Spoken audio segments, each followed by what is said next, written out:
To a layman, I would like you to shed more light on that. The thalassemia you're talking about. The thalassemia trait. Yeah.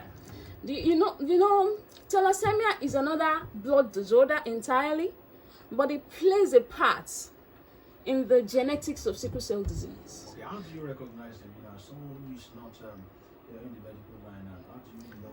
Funny enough, beta thalassemia trait is like sickle cell trait.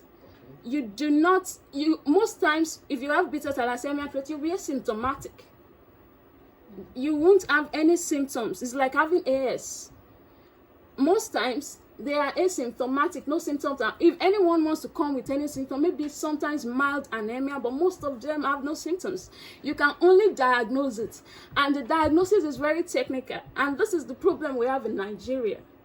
The diagnosis we do most of the time is cellulose acetate hemoglobin electrophoresis, and it cannot diagnose beta thalassemia or any thalassemia at all.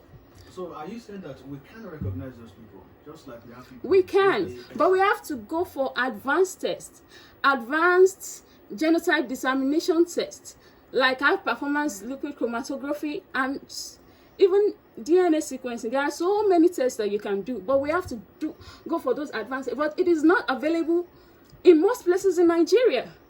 For example, in Osun State, if you want to go for hemoglobin profiling test, you have to go to OAU Teaching Hospital. It is not even available in Osogbo, the state capital. So that is how scarce it is. So many people that think they are here, you can go to the normal genotype, do the normal genotype test like 5 times, it will still come out as A when you have beta thalassemia trait. And if you have beta thalassemia trait and you get married and you think you are AA and you get married to someone who has sickle cell trait, who is AS, you can have a child with sickle beta thalassemia. And another funny thing is that there are 2 types of sickle beta thalassemia. The sickle beta plus thalassemia will show as AS on the common genotype test that we do. And the sickle beta 0 thalassemia will show as SS. It cannot be differentiated until you go for the advanced test.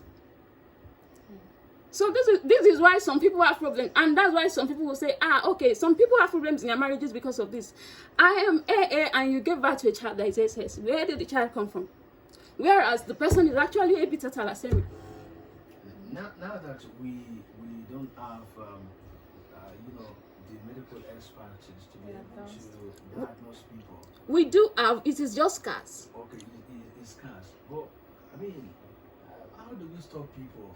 You get more people, having this. Without knowing, we need to create more awareness. Even a lot of health professionals don't even know about this.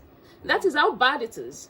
So we need to create more awareness. We need to, our teaching hospitals, our government, they need to. Why shouldn't we have a high performance liquid chromatography or DNA sequence test in all our government hospitals? Why? It should be there. And there should be newborn screening. Newborn screening is something that will help sickle cell awareness a lot, and we do not have. When there's newborn screening, you can diagnose sickle cell disease at birth, sickle cell traits, and you give necessary advice to people who have the traits, people who have the disease, on how to manage it. A lot of people still die undiagnosed in Nigeria due to ignorance. Nigeria still has the highest incidence of sickle cell disease in the world, which is terrible. So our government needs to do better. They need to support advocacy. They need to support sickle cell warriors.